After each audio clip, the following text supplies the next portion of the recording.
উনি আমাদের উদ্দেশ্যে দু চার কথা বার্তা দেবেন, তারপরে আমরা আমাদের এই কার্যক্রম শেষ করব। ইতিমধ্যে আমরা প্রায় 2 ঘন্টা অতিবাহিত হতে গেল। আমরা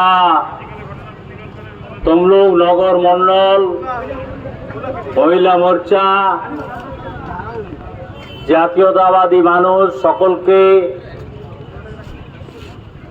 সাথে নিয়ে এখানে অবরোধের কাজ চালালাম। এটা আমাদের টোকেন আন্দোলন। আমাদের রাজ্যের সভাপতি সম্মানীয় কেন্দ্রীয় মন্ত্রী সুকান্ত মজুমদার মহোদয়ের নির্দেশে রাজ্যের বিরোধী দলের দলনেতা শুভেন্দু অধিকারীর নির্দেশে আমরা ঠিক 4টায় এই কর্মসূচি প্রত্যাহার ঘোষণা করব। আর 2-1 মিনিট বাকি রয়েছে। আমরা ক্ষমা চাইছি এই এলাকার মানুষের কাছে, যারা এই রোদে গরমে কষ্টের মধ্যে আমাদের সাথে সাথ দিলেন, সহমর্মিতা প্রকাশ করলেন।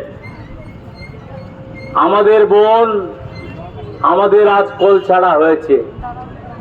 তাকে ধর্ষণ করে, তাকে নির্যাতন করে, তাকে হত্যা করা হয়েছে। পরিবারের কাছে অর্থের প্রলোভন পাঠানো হয়েছিল রাজ্যের এক বড় নেতা এবং পুলিশের বড় কর্তার মাধ্যমে। পরিবার সে কথা শোনেনি। পরিবারও উচ্চ আদালতে এসে ওকালতনামা দিয়ে সিবিআই তদন্ত চেয়েছিল। সিবিআইকে তদন্ত মহামান্য প্রধান বিচারপতি মহোদয় তদন্ত গতকাল তারা হস্তান্তরিত করেছে। আজকে সন্দীপ ঘোষ গ্রেপ্তার হয়েছে খানিকক্ষণ আগে। মহামান্য আমাদের উচ্চ আদালতের প্রধান বিচারপতি, রাজ্যে আজ আইন নেই, আজকে সওয়াল জবাব চলাকালীন তিনি আবার উচ্চারিত করেছেন, ভর্ৎসিত করেছেন রাজ্য সরকারকে এবং রাজ্যের পুলিশ ও প্রশাসনকে।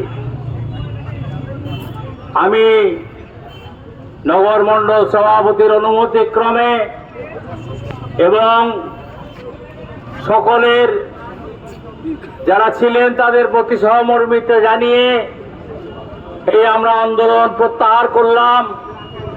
আজকে এটা আমাদের এক টোকেন আন্দোলন।